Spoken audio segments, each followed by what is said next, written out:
There have been at least 17 cases of killers crying crocodile tears. Some people, like Vincent Shilton, even staged their own media appeals. Come home. Or if you don't want to come home, just phone somebody. Just let us know you're right. For the watching public, it was an emotional plea for the safe return of his missing girlfriend, 23-year-old Lisa Blunt, the mother of 4 young children.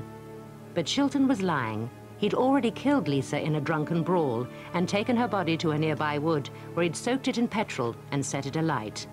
Just let us know you're right. But police arrested Shilton and he confessed. He was convicted of manslaughter and sentenced to 8 years.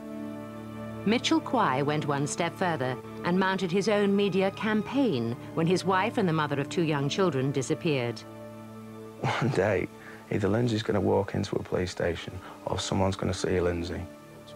Quay was the #1 suspect, but publicly protested his innocence, even appearing on This Morning. Obviously, the question has to be put, and I know what your answer's going to be, but, I mean, did you kill her? No.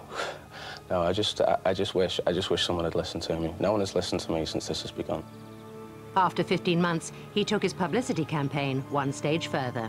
I will not stop until they either apologise to me or I get compensated because I think I deserved it. I've been branded a murderer in this town by them. But in the end, Quay couldn't keep up the charade. After 36 hours of police questioning, he finally cracked and confessed to Lindsay's murder.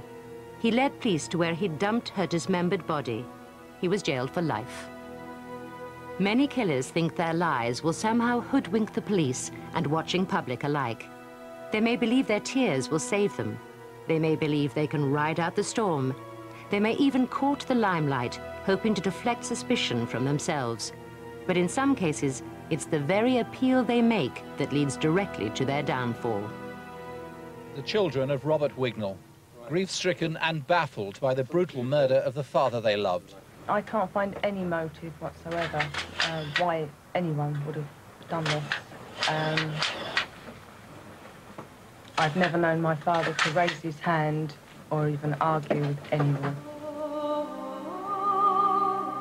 Addlestone, Surrey, and a romantic walk in the woods ended in murder for 55-year-old Bob Wignall. Bob had gone with his wife Sandra to feed some fox cubs when he was attacked and stabbed several times in the chest. Sandra managed to escape. They'd been married for less than a year.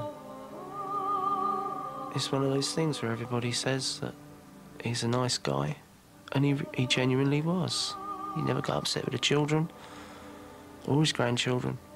Absolutely idolised his grandchildren. Bob had been distraught when Rose, his wife of 30 years, had died of cancer. But then he met Sandra, and on Christmas Eve in 1991, they married.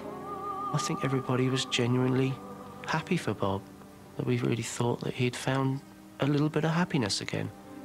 Sandra gave police a description of 3 men she said attacked her husband. Senior Investigating Officer Pat Crossan was called to the scene. So you look for a motive. Was it robbery? Was it revenge? Was it an argument that had got out of hand?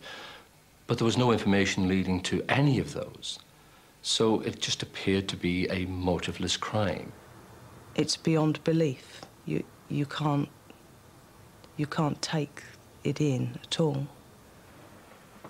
I've never known my father to raise his hand or even argue with anyone. You seem to be on automatic pilot through the whole thing. It's as if you're living somebody else's life. It's not your life anymore. I would urge anybody that even thinks they might know something to come forward. Bob's 3 children, Debbie, Denise and Dean, took part in the appeal, but Sandra was too distraught. Now, you've got to understand that it's a very daunting thing for people to go before the media.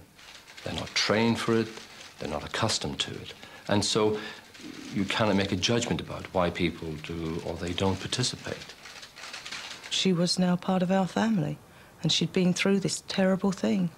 And we tried to help her deal with her grief as well. A month into the investigation and with police looking for new leads, a crime appeals program staged a reconstruction of the murder using actors. Sandra agreed for her voice to be used in the appeal.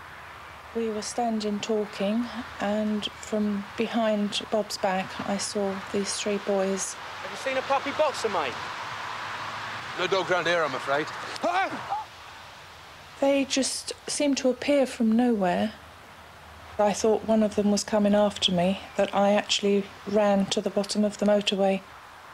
I didn't know what to do. I was absolutely terrified. As a result of the appeal, police received dozens of calls, but one in particular stood out. An anonymous caller told detectives they should be looking not for 3 men, but 2. He made another startling claim. He was very, very persistent in saying that it was Sandra Wignall was the key to solving this crime. He made a significant comment to me that she was an evil woman, and that if I had her followed, she would take me to the address where these men could be found.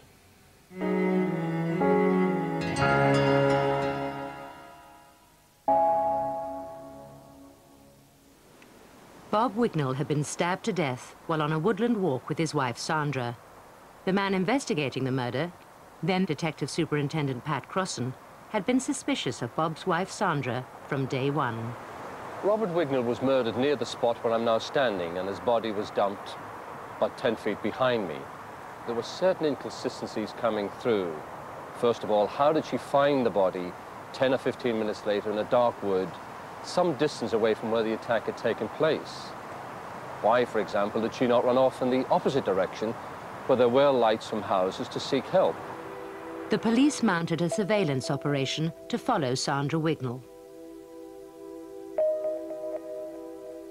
Sandra's secret world was about to unravel.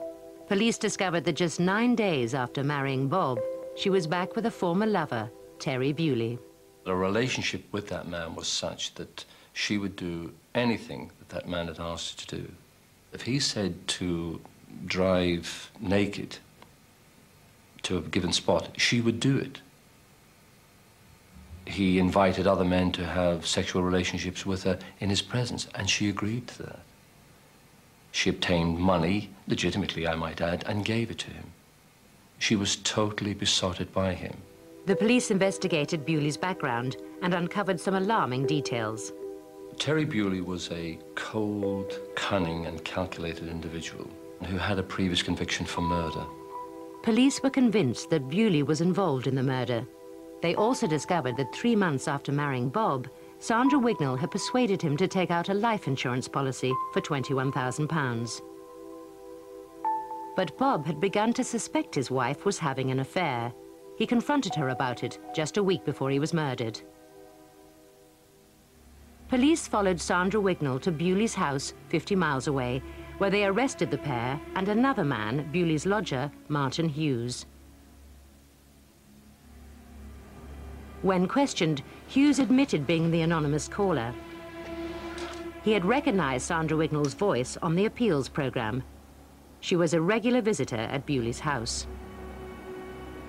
When Bob and I actually got together, he was such a different person. He, you know, reverted back to his old self, and everybody was thrilled to bits. Hughes was also able to give police the identity of a second man who he said attacked Bob. Harold Moult. Police arrested Moult, who made a full confession. He told us about how he and Bewley had disposed of clothing, and in fact where he, Moult, had disposed of a knife in a canal in Birmingham.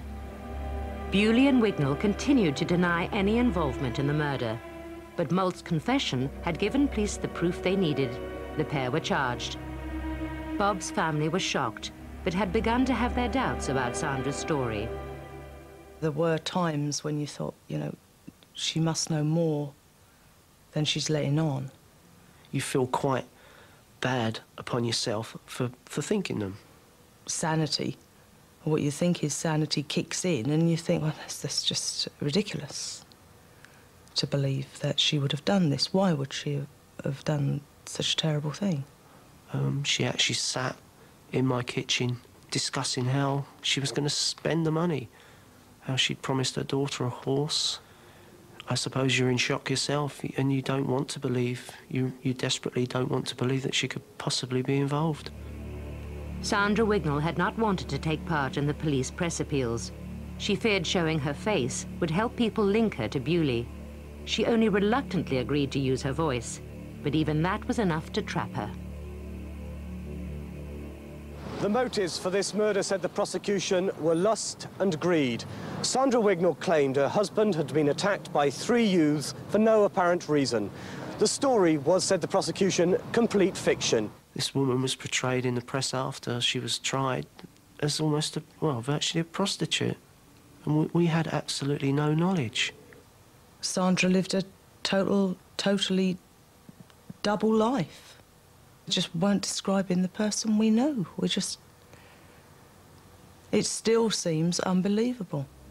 In November 1993, Terry Bewley, Harold Moult and Sandra Wignall were jailed for life. In a dramatic sense, he had signed his own death warrant when he married Sandra Wignall. She lured him into that wood with the sole purpose of somebody killing her husband. When Bob and I actually got together, he was such a different person. He, you know, reverted back to his old self, and everybody was thrilled to bits that he'd met me, and everybody was very thrilled when we got married. It's incredibly difficult to understand how you could possibly move about all day long knowing that that evening you've planned to murder someone.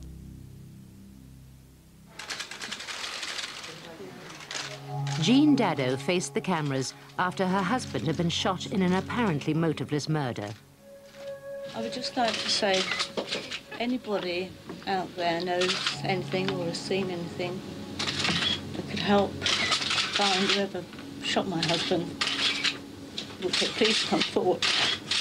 52-year-old financial advisor Terry Dado was shot at point-blank range as he opened the front door of their home. And I just heard the pain. Dado's apparently heartfelt appeal was a sham. With the help of Roger, her son from a previous marriage, she had made an incredible 11 attempts on her husband's life before finally succeeding with a hitman. With her marriage in trouble, she had not wanted to share the nest egg she and her husband had built up. Dado and her son were sentenced to 18 years for conspiracy to murder. The hitman was jailed for life. 10 years on, Dado still maintains her innocence.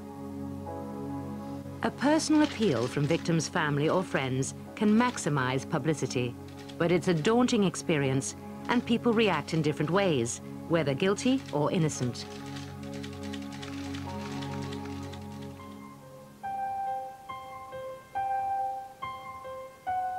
West Yorkshire, and a quiet rural town was rocked by the sudden disappearance of 23-year-old Linda Fleming, a trainee pharmacist.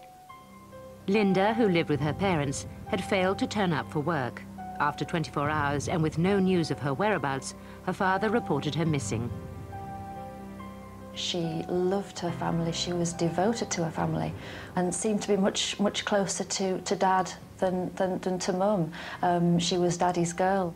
She loved her boyfriend, Stuart. They were going to get engaged. 6 days later, and with still no clues to go on, Linda's boyfriend, Stuart, father Derek, and brother Stuart appealed for information. Was she depressed for any other reason? No. Linda was not depressed. And I do not want anybody to even think that Linda was depressed. For the gathered journalists, it seemed an all-too-familiar routine. Many were fearing the worst. The press conference took place at a time when there'd been quite a few briefings where members of murder victims' families had given conferences and had turned out to be the killers. So we were looking at all 3 of them and wondering which one of them might be the murderer. Linda, wherever you are, or for whatever reason, please come home or just ring. We all love you and we want you home with us. None of us suspected Derek for 1 second, and we certainly didn't suspect his son Stuart. So we were all looking at Linda's boyfriend thinking, was it him? She was down at my house, and Mum and Dad knew she was there. She was staying over. She would even ring to tell them she was staying over, even though they knew she was there. Whereas Derek had been crying and was shaking and was visibly upset and obviously devastated, Stuart was very straight, very calm. There were no tears. The appeal was disappointing. It brought no new leads or sightings of Linda. Police stepped up the search.